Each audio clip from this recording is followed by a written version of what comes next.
pour la parole. Je m'appelle Eric Mouyomba, je suis là en tant qu'initiateur du mouvement Frojeka, qui est le Front des jeunes katumbistes.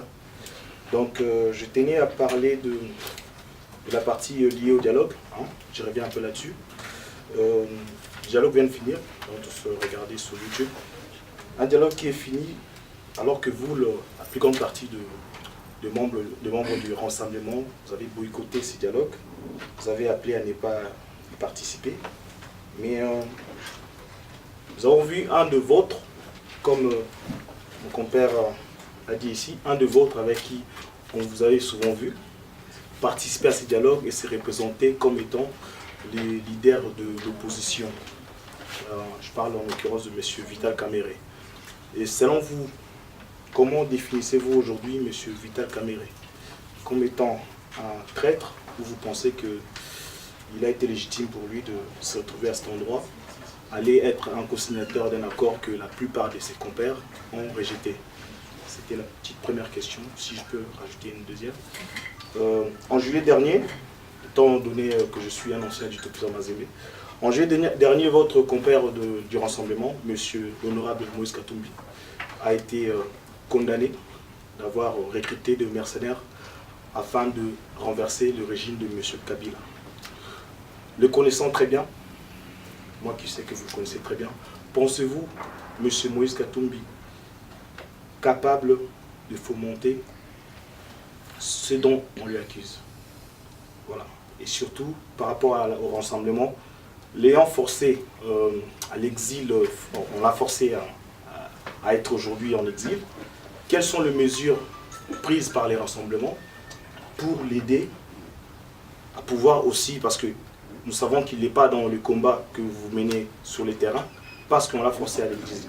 Est-ce que les rassemblements sont en train de mettre tout en œuvre pour aider Moïse Katumbi à retourner au pays et participer ensemble avec tout le monde, toutes les forces vives pour libérer notre pays? Merci. Donc, c'est une, je voulais utiliser le mot jeune démocratie, et les gens pensent que chacun doit être président d'un parti politique, mais pour moi ça c'est pas le problème. Un jour ça partira.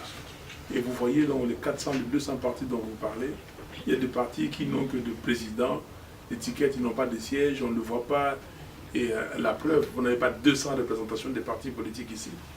Il y a 400 partis, 470 partis au total. Vous n'avez pas 470 partis. Si je vous donne le nom des partis, il y a un parti qui s'appelle AAAA. Vous connaissez ce parti-là?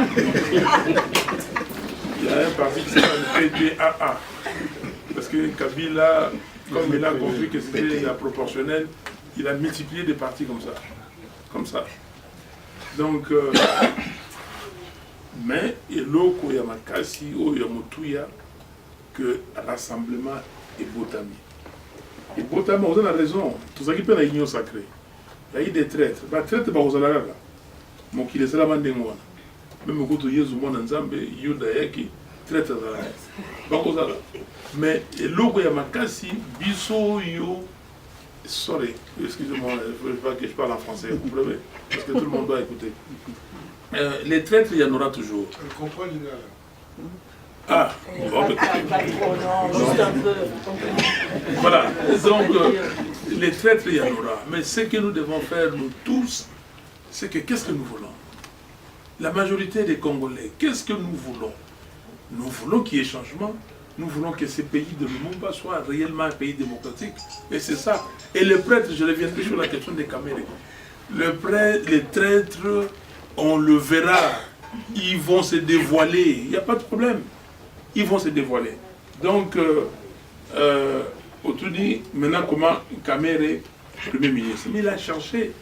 Kamerhe a quitté Kabila simplement parce qu'on l'a poussé dehors. Kamerhe pensait, en tout cas dans son plan, il pensait, il continue à penser jusqu'à aujourd'hui, que c'est lui qui doit remplacer Kabila. Et comme dans l'air camp, on lui a dit que c'était pas lui, on l'a poussé.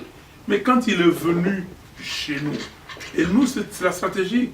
Aujourd'hui, même si Mende dit qu'il vient, comment dire, à l'opposition. Je dis ça, je provoque les Congolais. Vous voyez. Et si c'est pour déstabiliser Kabila, il faut comprendre, mais vous surveillez. Kamere est venu, vous m'avez dit, il était venu ici l'année dernière. Beaucoup de gens, il y a des gens qui m'ont dit, ah non, vous êtes traître. Donc, il est venu à déstabiliser Kabila. Il a dit de tout. Maintenant, je vois dans les YouTube et tout ça, on montre ses propos, on fait passer ce qu'il a dit. Aujourd'hui, qui perd? Je mets quiconque au défi, même s'il devient Premier ministre, parce que là, un Premier ministre de rien, d'absolument rien. Il va gérer qui? Il va gérer qui? Maintenant, il s'est dévoilé. Je peux vous dire pourquoi Kamel s'est dévoilé. Kamel, c'est un kabiliste patenté. Ok? Il est venu chez nous, on le sait. Moi, je suis parti voir Kamel le 24 janvier 2011 pour lui proposer. J'étais pas seul, heureusement, j'étais avec le professeur Mapouya. Demandez au professeur Mapouya pour lui dire que M. Kamel vient. Nous allons faire un ticket.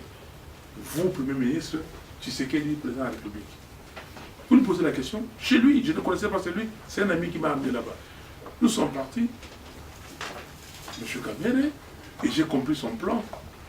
Il a dit, ah non, c'est quoi ça? Est-ce que vous aimez le pays? Je dis, ah bon, qu'est-ce que vous voulez dire? Non, si vous aimez le pays, allez dire à Tshisekedi d'être mon Premier ministre. Oh. Véridique, je ne le dis pas souvent, mais vous lui posez la question. Et j'ai compris. C'est grave. Mais nous avons continué pour le pousser à bout. Et le 23 août, d'abord le 22 août 2011, nous avons déjà au préalable, le 5 août, nous nous sommes dit, écoutez, on est ensemble, on s'est mis tous ensemble. Tous on était ensemble pour l'élection de 2011. Mais qu'est-ce que nous faisons? Qu'est-ce que nous faisons pour les candidats communs?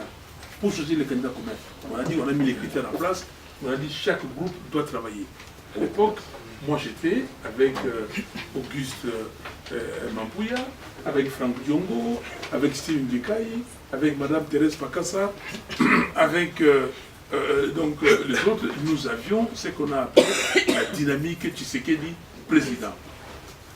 Et nous avons fait, alors nous, avec cette soutien à Etienne Tshisekedi de Roger Lumbala, nous avons fait un document.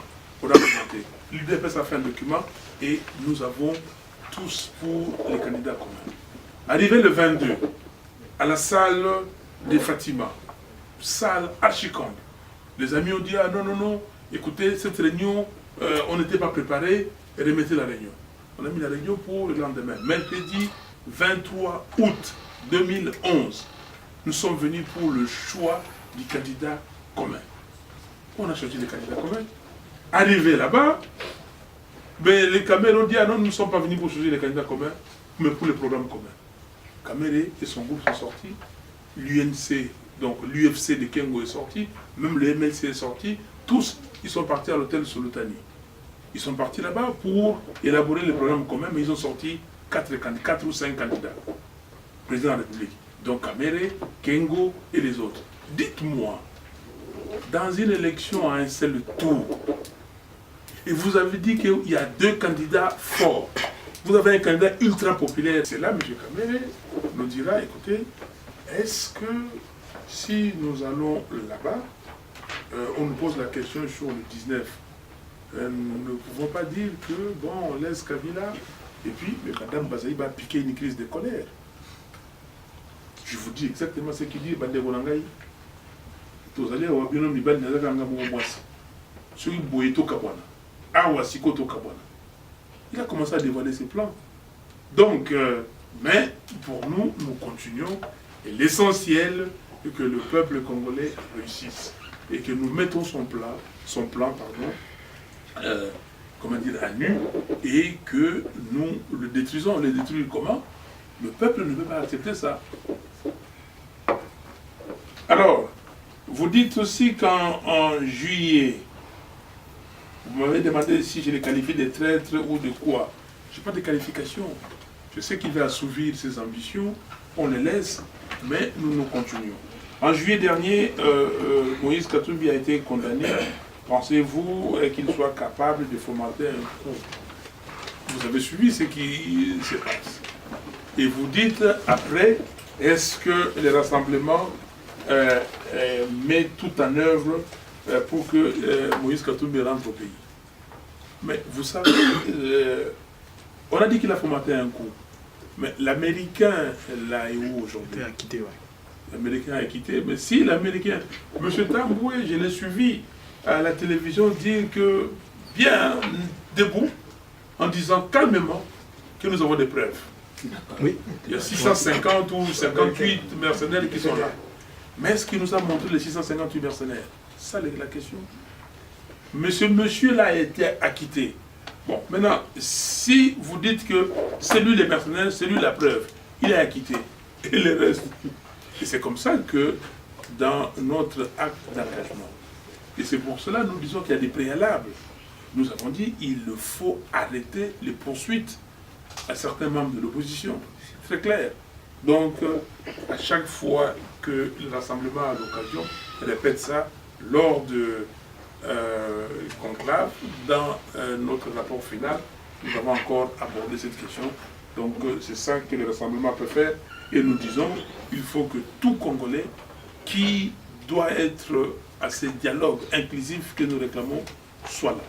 Nous demandons la libération des prisonniers, entre autres Eugène Diomi Ndongala, Jean-Claude Mouyambo, et maintenant vous avez Moïse Monidela, vous avez Bruno Tshibala, et vous avez aussi les Eric Kikunda et les autres. Nous demandons leur libération, comme l'arrêt des tracasseries et des poursuites contre Moïse Katumbi.